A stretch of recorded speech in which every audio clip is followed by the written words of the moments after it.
King Charles has named his youngest brother, Prince Edward, the Duke of Edinburgh. Royal watchers didn't just gasp, they froze. Because this wasn't some harmless royal rumor floating around tea tables, this was a chilling whisper that Queen Elizabeth II had hidden something explosive, something deliberate, inside the very title handed to Prince Edward. And the more you look at it, the more it stops feeling like coincidence and starts feeling like a calculated move. A silent message buried so deeply in royal law that even insiders missed it until it was too late. Because what if this wasn't about honor at all? What if this was about power, control, and a future confrontation that was always meant to happen? It all begins with that moment, the kind that doesn't make headlines immediately, but shakes foundations quietly. A heavy legal letter, stamped, sealed, undeniable, lands on the desk of King Charles III inside Buckingham Palace. At first glance, routine, harmless, another piece of royal paperwork. But then the words start to sink in, slowly, coldly, and suddenly what seemed simple becomes dangerous. Because the letter doesn't just question decisions, it challenges authority. It reminds the king of something buried in history, something no one thought would resurface, a legal mechanism hiding inside a royal title. And here's where it gets unsettling. For decades, yes, decades, Prince Edward was the quiet one, the overlooked one, the brother who never made scandalous headlines, never shook the monarchy, never demanded attention. But while the world dismissed him as background noise, something else was happening behind the scenes. Something slow, something deliberate. Queen Elizabeth II and Prince Philip weren't just raising a son, they were building a safeguard, a legal shield, a contingency plan wrapped in tradition. And to understand just how deep this goes, you have to go back, way back, to November 19th, 1947, a time when the world was changing, empires were shifting, and King George VI made a move that seemed ceremonial but wasn't. He issued something called letters patent. Sounds formal, sounds harmless, but in reality, it's the highest form of royal command, law, not suggestion. And within that document, he created the title Duke of Edinburgh for Philip, a title that looked like prestige but carried something far more dangerous underneath. Because unlike most royal titles, which are decorative, symbolic, almost empty, this one was different, crafted differently, designed differently. It carried rules, conditions, protections, and the most disturbing part, those rules didn't die with the title holder. They didn't fade, they didn't weaken, they went silent, dormant, waiting, like a legal time bomb, waiting for the right person to activate it again. Fast forward to 2021.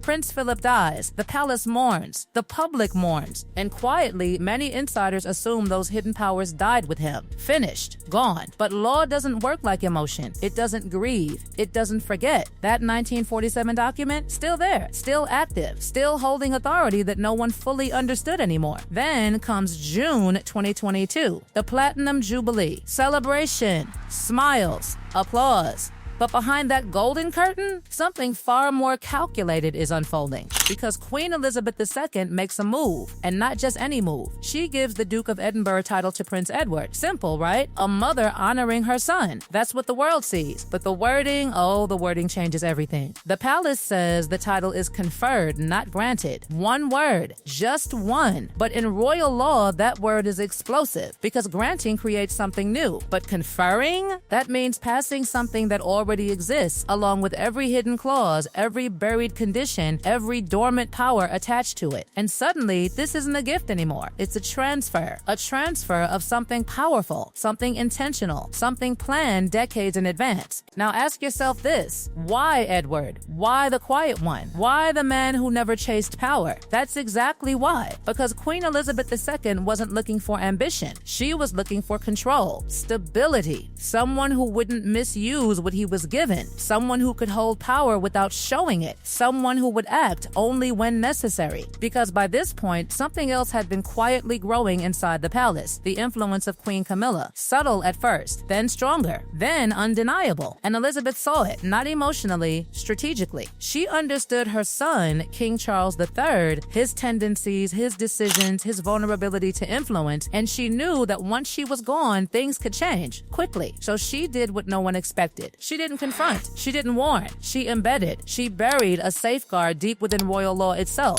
a mechanism that couldn't be easily undone, a silent check against future decisions that might threaten the family's legacy, especially its most valuable private estates like Sandringham and Balmoral. And that's where the tension explodes. Because in late 2023, when King Charles III begins restructuring finances, consolidating control, moving assets, everything seems normal, logical, modern, until suddenly it stops completely because that letter arrives, that legal warning, cold, precise, unshakable, sent on behalf of Prince Edward. And in that moment, the palace realizes something terrifying. This isn't a disagreement. This isn't family drama. This is law, old law, unbreakable law, and it's been activated. And now the question hangs in the air, heavy, uncomfortable, impossible to ignore. Was this always the plan? Or did something happen behind the scenes that forced the Queen's hand? The silence that followed wasn't normal. It wasn't the kind of silence that settles after a disagreement or a tense family moment. This was different. This was the kind of silence that spreads when people inside a system suddenly realize the rules they thought they understood were never the real rules to begin with. Inside Buckingham Palace, behind closed doors and guarded corridors, conversations didn't just stop. They shifted, became cautious, controlled, because now every decision, every document, every move being made by King Charles III carried a new, unsettling question attached to it. Can this be challenged? And the answer, increasingly, was yes. Because what had been quietly activated wasn't symbolic power, it was structural authority. The kind that doesn't scream, doesn't announce itself, but sits there immovable.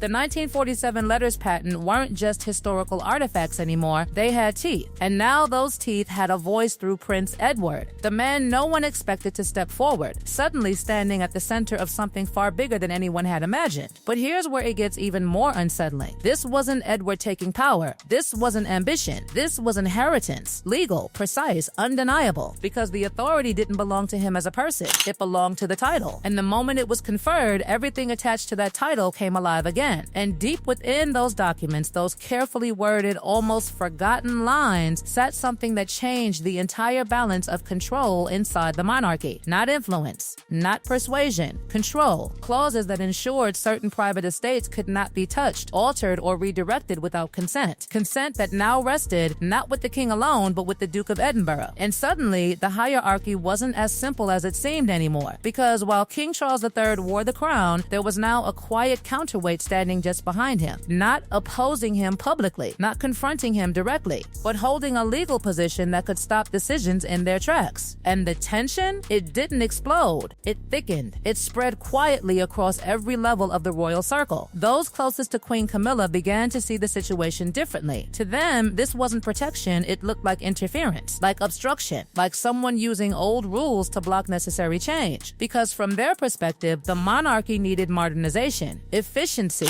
consolidation. And yet, every step forward now risked triggering a legal resistance that couldn't simply be brushed aside. But on the other side, a completely different narrative was forming, a quieter one that painted Edward not as a disruptor, but as a guardian, a man fulfilling a role designed long before this conflict ever surfaced. Because when you strip away the emotions, strip away the personalities, what remains is something much colder, structure. The monarchy isn't just a family, it's a system. And systems are built with safeguards. And Queen Elizabeth II understood that better than anyone. She didn't rely on trust, she relied on design. And what she designed was something that would outlive her, outlast emotions, outmaneuver influence. A framework where no single figure, no matter how powerful, could fully control everything. Not even the king, especially not when it came to private estates, the very backbone of royal independence. Because that's what this is really about. Not titles, not ceremony, independence. The ability of the royal family to exist beyond government control, beyond political pressure. And that independence is rooted in land, in wealth, in assets that are privately held, not publicly managed. Sandringham, Balmoral, these aren't just residences, they are the foundation of autonomy. And if control over those shifts too heavily in one direction, the entire balance changes. And that's exactly what those 1947 provisions were designed to prevent. So when King Charles III began consolidating, streamlining, restructuring, it wasn't just administrative, it was structural change. And according to those old dormant rules, structural change required more than royal authority, it required agreement. And that's where the collision happened. Quiet, legal, unavoidable, because the king could propose, but the Duke of Edinburgh could question, could delay, could even block, not out of defiance, but out of duty embedded in law itself. And this is where the story becomes almost unsettling in its precision. Because think about the timing. The letter doesn't arrive randomly. It arrives when decisions are already in motion, when changes are already being planned, when reversing course becomes complicated, messy, public if it leaks, and suddenly what could have been a smooth transition becomes a controlled halt, a forced pause, and inside that pause, pressure builds, questions multiply, loyalties shift, because now people inside the palace aren't just asking what should be done, they're asking who actually has the final say. And the answer? It's no longer simple, because the crown represents authority, but the law defines its limits, and those limits were drawn decades ago by hands that understood exactly what they were doing. Prince Philip didn't draft loosely, he drafted precisely, and Queen Elizabeth II didn't act emotionally, she acted strategically. Together, they created something that wouldn't just survive them, it would speak for them when they were gone. And now it is speaking through documents, through legal arguments, through silence, because notice this, there's no public confrontation, no dramatic statements, no open conflict, just stillness, control, calculated, because everyone involved understands the stakes. To challenge this openly would mean exposing the very mechanism that was meant to stay hidden. To ignore it would mean risking decisions being legally undone later. So instead, everything slows down, quietly,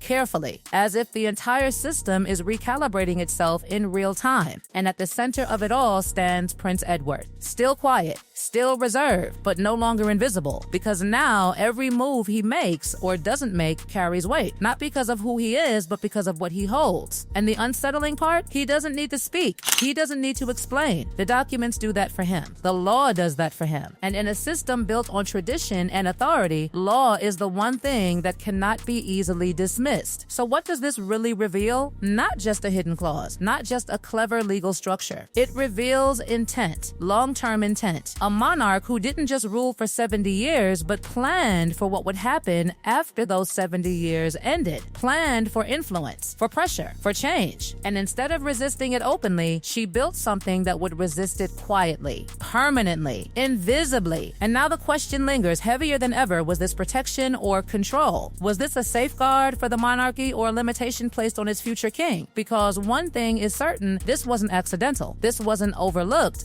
This was designed. And now that it's been activated, it can't simply be undone without consequences far beyond a family disagreement. And somewhere behind those palace walls, as documents are reviewed again and again, as lawyers revisit words written 75 years ago, as decisions are paused and reconsidered, one truth keeps echoing louder and louder in the silence: the most powerful move in the monarchy was never announced.